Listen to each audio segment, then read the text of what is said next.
Palmer. I am the assistant team leader on Red Team SWAT. That's the nighttime team. I've been in SWAT for 12 years, and I've been on the police department for 33. Our primary function is the safe and professional handling of hostage barricades. We also do high-risk search warrants, and then any search warrants for any of our detective bureaus or outside agencies. And then, health and patrol. When patrol officers get into situations that they can no longer handle, maybe a barricaded suspect or somebody's shooting at them, we have the greatest equipment in the world, bulletproof Bearcats, and we have rifle bunkers and helmets and big body armor that will stop rifle rounds. So we've protected a lot of officers, and we've protected a lot of citizens. When I was younger, I thought, man, I could run circles around these, old SWAT guys. Well, now I realize that's not the case, because you need a lot of experience and patience. So we have another acronym for SWAT is sit, wait, and talk. Negotiators, of course, are a big part of our team. And as an officer, we would be laying out in the field all night, snowing, wet, and the negotiators would be there talking to the people that are shooting at us, and they're being real nice to them. Oh, please come out, sir, stop shooting at the police, and they were real nice, and we're wanting to make entry to go get this guy that's trying to kill us. And so I didn't really care for negotiators, because they were just kind of in my way to go get the bad guy. And then funny how things changed, though. Came a lieutenant, and it was the opposite. Negotiators were the best.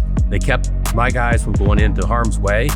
They were so smart and so good at their job, saved so many lives just with their voice and stuff. And so the perspective is so funny. I loved negotiators when I was an officer. I'm still friends with those same negotiators. It wasn't a friendship thing at all, or it was more of just a job. They were kind of in our way to do it. But then later on, as a lieutenant, sitting there knowing your buddies aren't pulling in, that's pretty cool, pretty special.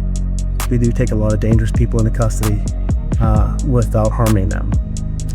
And I did not realize the amount of times that SWAT has been shot at just in my 12 years here, and I'm sure it's happened numerous times during Lieutenant Wood's tenure here. It's just unreal to me that people will shoot at the police that often.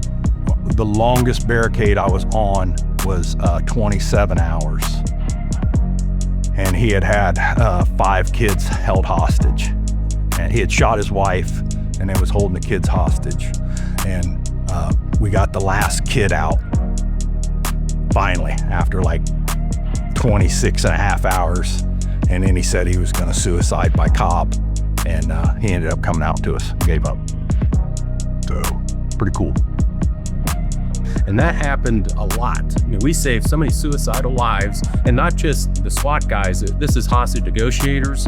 This is the patrol officers that set it up. This is the canine officers. This is this huge machine of like 80 people all working together for a common cause. It's just to save this one person's life for that 1 minute, because they could be good people if they can just get past that 1 minute.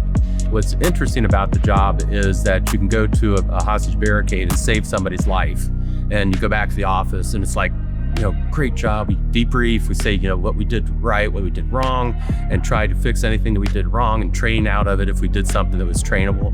The bad ones are if we lose one, and then of course the debriefing is a little harder because it feels like we lost. It's not the movies. There are some glamorous moments, but it is a lot of work. The commitment is high.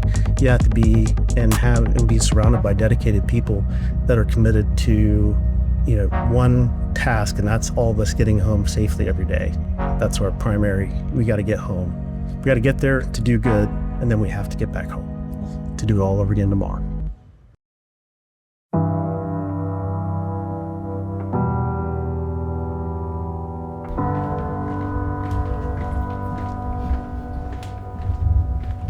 So this is my stadium locker, and as you can see, I have my kids behind me, my kids in front of me. Every person that works here has a reason that drives them to be here, to put out every day, to grind. And it's hard on families, it's hard on children, especially when they're young and you're gone a lot. So I call these guys my 4 reasons why, which are my 4 kids, the why I do what I do, and why I'm surrounded by people, like-minded individuals that do the same thing. I've been with the Columbus Police for 33 years. 29 of those years I spent on the SWAT team. The time here was, of course, been with the best men in life. I mean, they are truly heroes. I don't miss it anymore. We'd have take-home cars, and when we had to go to the grocery store, my wife and I would take different cars because we'd be called out on a mission, and I had to leave, and she didn't like staying in the middle of the grocery store waiting for the yellow cab. And so that missing birthday parties is a common thing with our kids, anniversaries, Christmas parties. And so as kind of a joke, when we interviewed a new guy, we would tell him that if he wanted a home life, we would issue it to him when he walked through the door. And it's kind of an ongoing joke a little bit. A lot of it is truthful because we take up a lot of the man's life. But we also know how important our family is, our wives and our children, that all of us as a group go and take care of everybody. I mean, it's not like a maybe, it's like they're part of the machine. I can remember being a young patrol officer and just saw all these larger than life guys that were just our heroes. And they were always super nice to patrol officers. They'd help us get to somewhere safe. They'd ask us what we saw, what happened. And they were always just nice to us. And it just always appealed to me that, hey, I'm going to do that someday and be that guy. The guys that work here are very compassionate with what they do. I've seen guys literally talk people out of committing suicide. Guys will come out afterwards and give the SWAT guy a hug. People don't realize that. We were on a hostage barricade, and I think it was up on Chittenden Avenue, east of North 4th Street. And there was a man holding his a boy hostage. His boy was about 3 or 4 years old. And he was shooting out the window, holding his boy at the police. Couldn't return fire, of course, because the boy was in the way. And over the hours, it went into no communications with him at all. We were concerned about the little boy. And so we did a hostage rescue. And got him out alive. And the bad guy, too.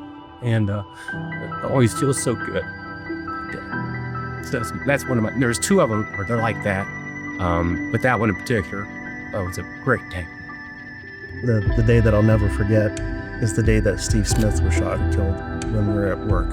So in the line of duty, he's mortally wounded. But through bad comes good, so we made some changes. One of the big proponents of change, and nobody can dispute it, is death. When you have a serious injury or death, changes need to be made so we can avoid that in the future. There's a phrase in SWAT, you're either on the change train or you get ran over on the tracks. So, I look back, some famous guys when I was on patrol were, Joe Dickerson and Ron Logston, Jim Scanlon, Randy Rich, Dave Woods, all these guys that were on SWAT prior to me. And, they were jumping out of helicopters in a Swiss seat, which is rope, just rope made into a seat. And, they were doing all these things with, a 6-shot revolver and a shotgun, back in the day. And now, we've evolved to, all this. Everything changes all the time, and it's always for the better, I think. Columbus SWAT has been a role model for a lot of the 19 suburbs and outside agencies. I didn't come here in the Stone Ages, but I heard stories, and the stuff that we have today versus even 12 years ago when I first started is incredible. It's kind of funny. We're looking behind me right now, these armored vehicles, and these are beautiful rescue vehicles. And we had old paddy wagons with 200,000 miles on them. And we took old bulletproof vests and put them on the windows of the doors and stuff, and that was our rescue vehicles at the time. So it has evolved, and it's so good to see. These guys work so hard, and women too, they're here working in different roles here now, which is really cool. Working so hard together to give this great product, I call it, this great product of law enforcement to be able to save people's lives and stuff. And now with this equipment they have, I'm so jealous that I'm not here with these dudes now, because they got some nice stuff to do the quality work that they do every day. I like to say it's the men and women of SWAT, because if it weren't for all the spouses, significant others, daughters, aunts, all the women in our lives, we couldn't function the way that we do. So we have a great support system.